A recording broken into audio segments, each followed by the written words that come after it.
Hello, everybody. Welcome again to my YouTube channel, IR 2.0. Today, I'm going to present Chapter 1, The Magic of IR. Specifically, I want to discuss why interventional radiology is such an attractive space to be in, at least from my point of view, and really talk about three kind of high-level ideas. One is the diversity of clinical work that we have access to as interventional radiologists, and I think this is something that a lot of interventional radiologists can really appreciate. Number two is is what I call the vertical integration opportunities. I will try to highlight a few areas that we've been successful in, really kind of morphing into the next opportunity for us from a market share opportunity, and really illustrating how dynamic our subspecialty is and unique it is in being able to kind of move into all these different spaces. And lastly, really wanting to discuss the opportunity for IR to become a cost leader and what that really means, what that could really mean to not only our subspecialty but to the larger healthcare society in general. The diversity of clinical work, as many of you recognize, being able to do minimally invasive imaging or image-guided procedures, we have the opportunity and the blessing to be able to do this in almost any organ system out there. So one of the benefits clearly is that the level of monotony in our specialty is very minimal when it comes to the type of work that we have access to. It keeps things very engaged. It allows us to really pursue our passion in our in our practice. Historically, we've had anywhere between 4 to 5 physicians, and every one of us have kind of had certain areas of special interest, and we've been able to kind of develop those, all within the scope of being able to do all kinds of other procedures within different organ systems at the same time. Certainly, this creates a certain level of reward and gratification when it comes to patient care. We have what I feel like just the right amount of patient care, where we have an opportunity to see patients, follow patients, and really, in many cases,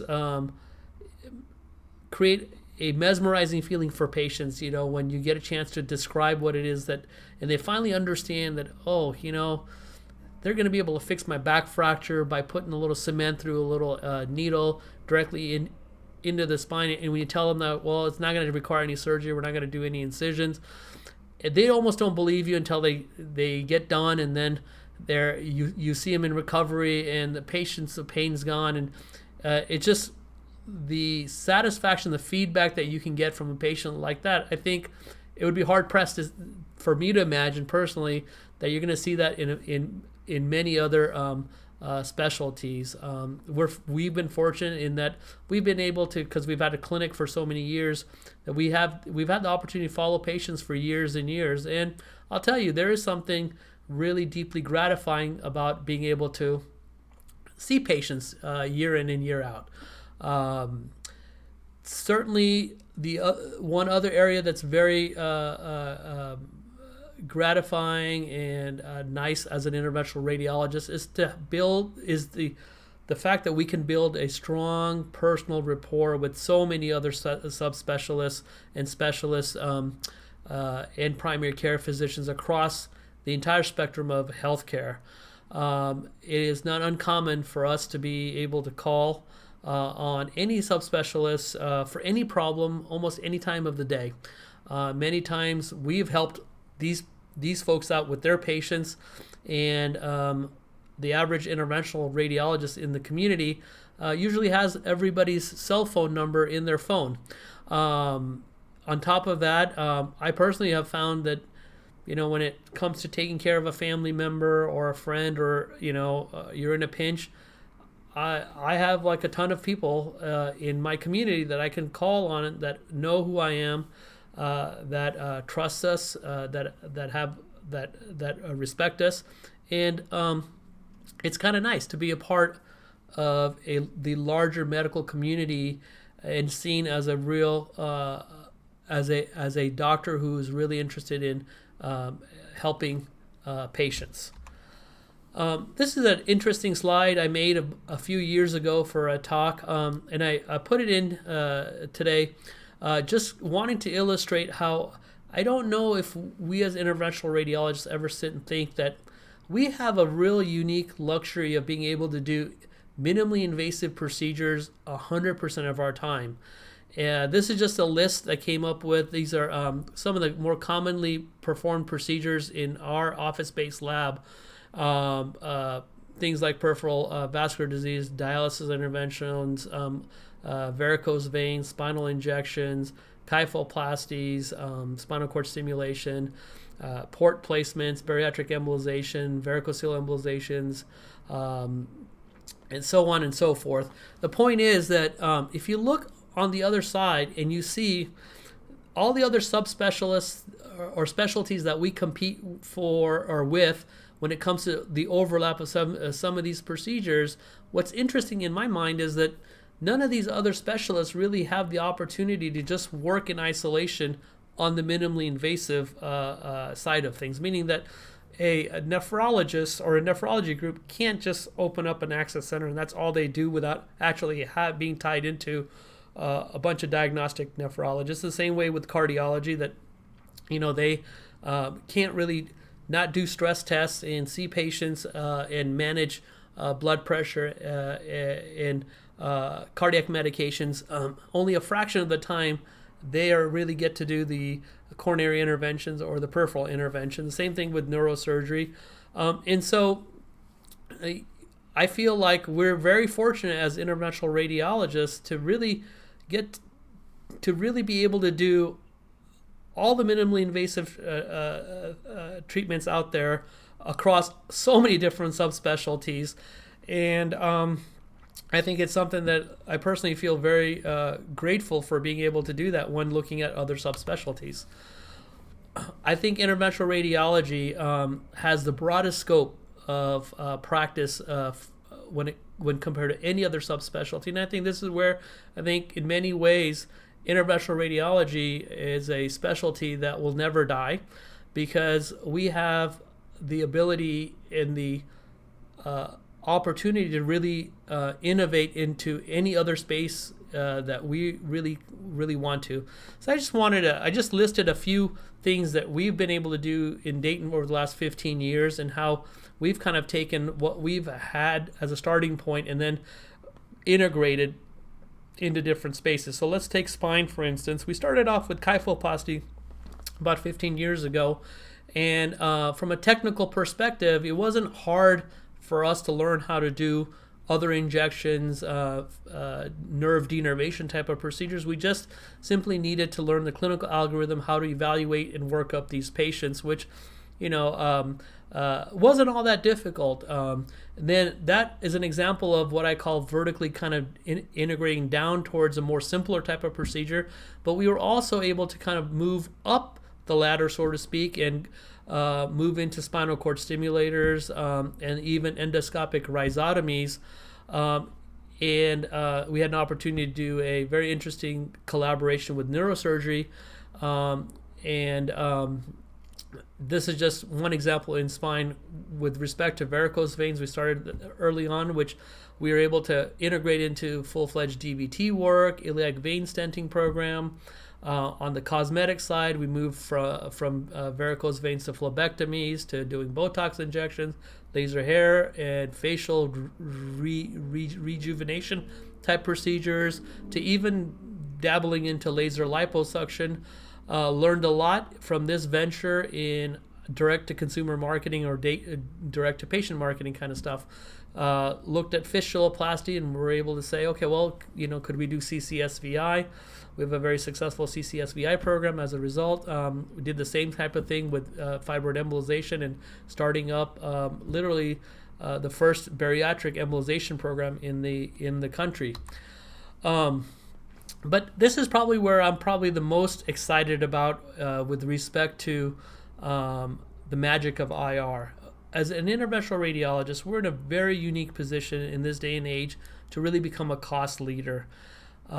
We now are offering minimally invasive procedures that can be performed at a fraction of the cost of what it can be performed, fraction of the cost of what it could be at the in a more expensive hospital setting. And if you look at business models across the board, and this is something I learned in business school, is looking at studying different business models across different industries in the hope that we would be able to learn and extrapolate something from those business models into our clinical practice. One of the things, the take-home messages that I learned is that most businesses can compete on really two attributes. One is either they compete on cost or they can compete on service differentiation or product differentiation, meaning that, for example, if a dialysis access center only does one service, it is definitely a lower cost model than doing the same dialysis intervention at a hospital setting. However, the hospital competes on the fact that they can do so many different interventions. And so if you were to magically be able to put these two features together, you can really kind of get into a monopoly type of power where competing against a model like this would be extremely difficult from a business perspective. Certainly, as an interventional radiologist, we have other attributes that we've been competing on. One being the invasiveness of our procedures, being that they're so much less invasive than an alternative surgery.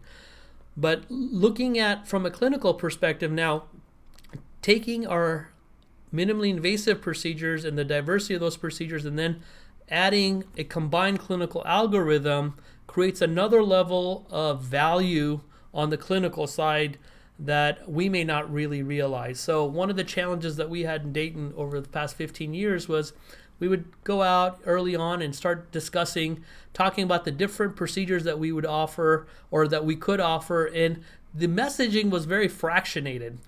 And I one day I sat down and I thought about how do we put all of these valuable procedures into one coherent marketing message, so to speak. And I started realizing that, there are problems that we're solving or we are in a unique position to solve that nobody else in the market is really able to solve. And that is that a combination of all of our procedures creates an opportunity for us to solve multiple problems at one time and really solve the problem in healthcare of so few symptoms corresponding to so many different etiologies and diagnoses.